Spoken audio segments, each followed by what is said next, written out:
Hey there folks, Scottsdale Travel Chick Sidekick here to give you a quick overview of Oceanside, California. In this video, we'll aim to cover the primary sites you'll want to check out on a 2 or 3 day weekend trip, and we'll group them around 3 activity areas: beaches and water related, parks and paths, culture, dining, and nightlife. First up though, just a little bit about Oceanside and how to get there. Oceanside is the northernmost town in San Diego County, and it's actually about a 45-minute drive from either San Diego or Metro LA area, or at least the southern part of it like Irvine and Newport Beach.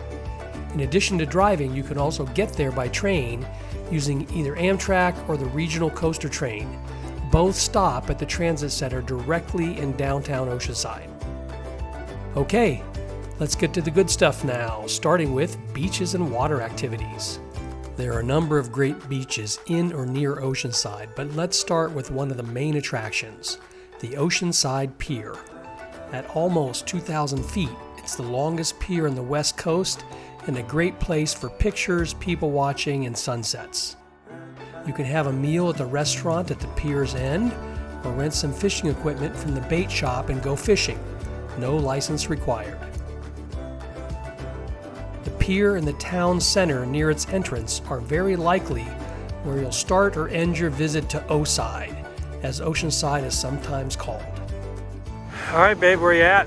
We're in Oceanside, California. My question to you is, where is the sunshine? Maybe it's taking a break. It's going to come out tomorrow. Isn't there a song about that? Isn't that Oceanside's theme song? The sun will come out tomorrow. Bet your bottom dollar that tomorrow. Just kind of a pro tip here.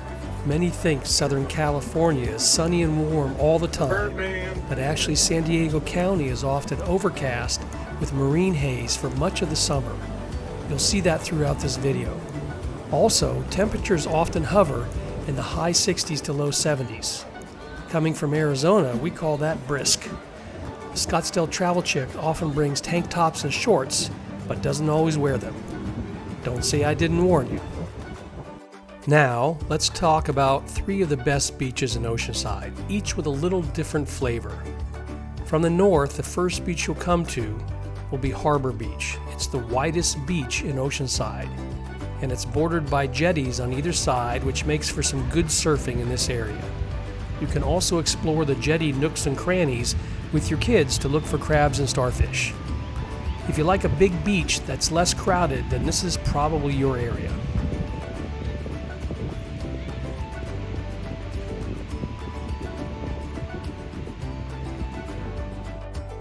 Moving towards the center of downtown, the main beach area in Oceanside is Oceanside Beach to either side of the pier. This area has the most people, lots of surfers, and lots of things going on like live music and surf lessons. So if that's your thing, then this is the place to be. It's also close to the downtown area with lots of choices for eating and relaxing off the beach.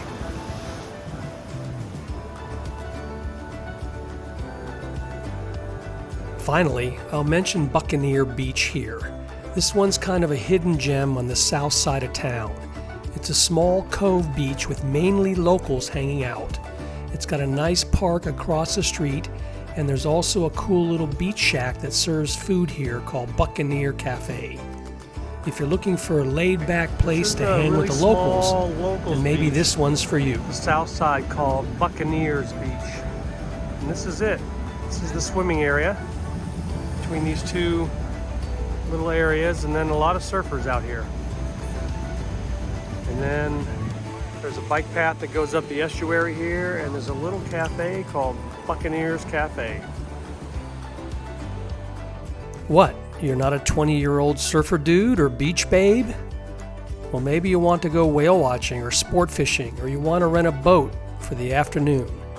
Then Oceanside Harbor is where you'll want to head. At the north side of town, you'll find this quaint little harbor area. There are various outfitters here who will take you on a cruise or out for some fishing. Maybe you want to rent some kayaks or stand-up paddleboards. This is where you'll do it. Who knows, you might go out and catch a big one. I think I got lucky here, huh? Along the harbor is a small New England-style village with shopping, dining, and bars to check out, as well as a small lighthouse. Maybe you'll even get to spot a California sea lion on what they call Sea Lion Island.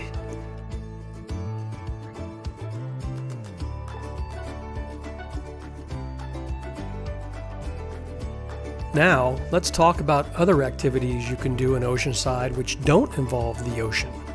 In this section, we'll tell you about 2 great bike paths, the King of California Missions, and a wildlife lagoon sanctuary. First up, bike paths.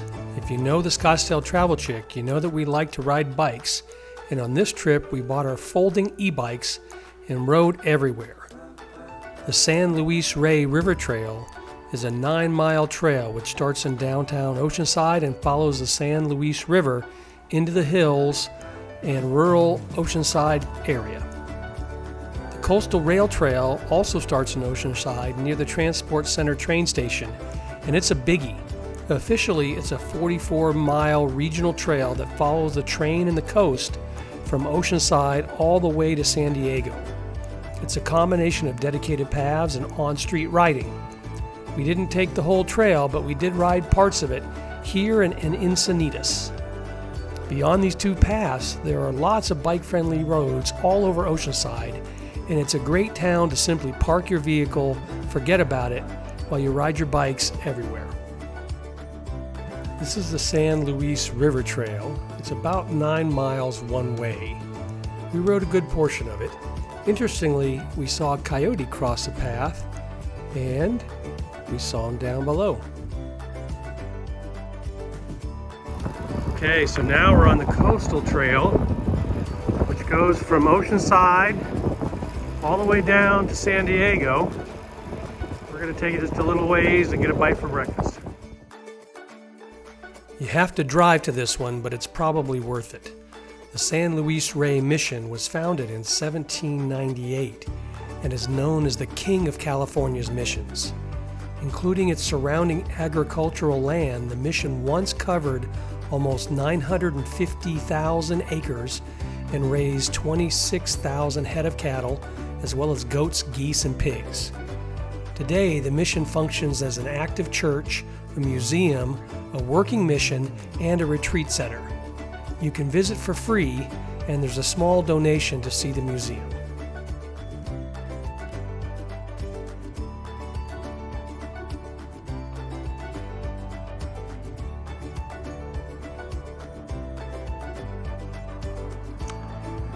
This is their little courtyard.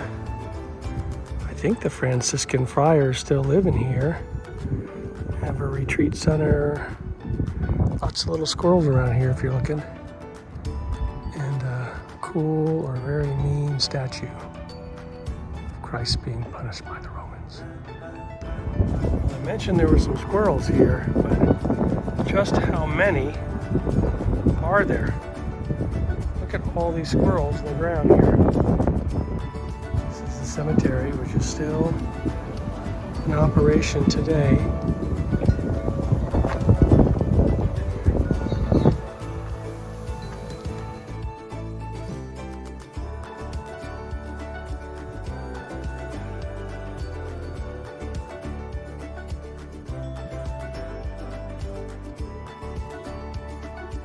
Finally, and perhaps a bit unknown, there is a small ecological reserve on a lagoon at the south end of town.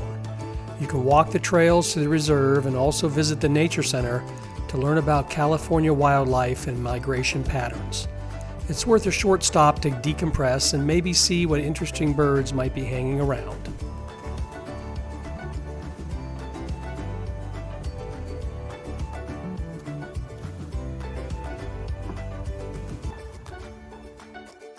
How about the social scene in Oceanside?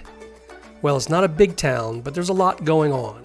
We'll talk about a couple of museums you can see, some special nighttime events, and the general dining and nightlife scene. First off, one of the most unique museums in Southern Cal is the California Surf Museum here in Oceanside. It's not a big museum, but it's rich in information and interesting items which chronicle the history of surfboards and wave riding. There's also a contemporary art museum that features different artists every few months. Not only that, but they offer art receptions, classes, lectures, and concerts. We just happened to catch one when we were there. So where you at, babe? So we're in downtown at the museum here, and this is Friday night, so it's like an art walk. So this is the museum, and then we're gonna go do an art walk just across the street over here. And they have drinks and food and free music. The museum also promotes a First Fridays Art Walk, which is held along a small alleyway nearby.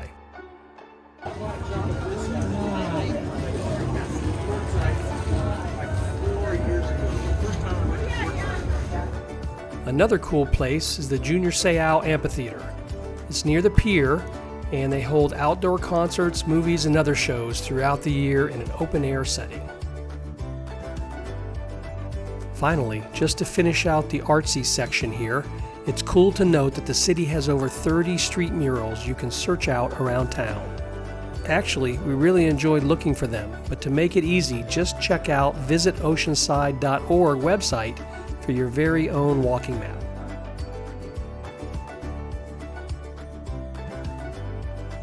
Now, just a bit on dining and nightlife options in Oceanside. There are quite a few options, but everything can be pretty much grouped around the harbor area and the downtown area. I'll start with the harbor area as it's a bit more limited. There are maybe 6 to 8 dining options around the harbor, along with a couple of decent bars and a locals ice cream shop. The area is worth checking out, and one of our favorites is a cool Mexican place called Rockin' Baja Lobster. They have great happy hours. And of course, the ice cream shop.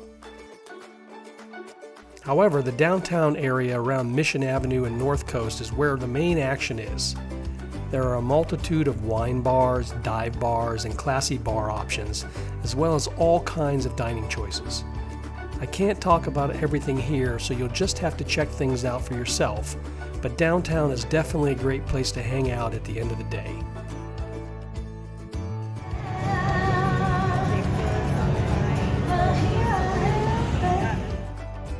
One other special thing about downtown is their Thursday night street market. It's every Thursday in season from 5 to 9 p.m. and it's pretty cool.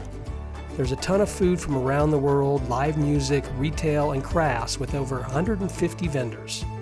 If you're there on a Thursday, don't miss it.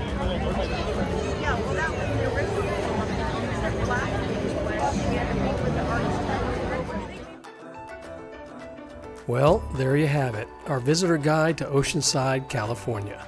It's a great place to spend a few days enjoying the beach and everything else Oceanside has to offer. Hope you enjoyed our video. If you did, we'd really appreciate a thumbs up, perhaps a nice comment, and maybe even consider following us for more informative travel videos just like this one. Until next time, see you later.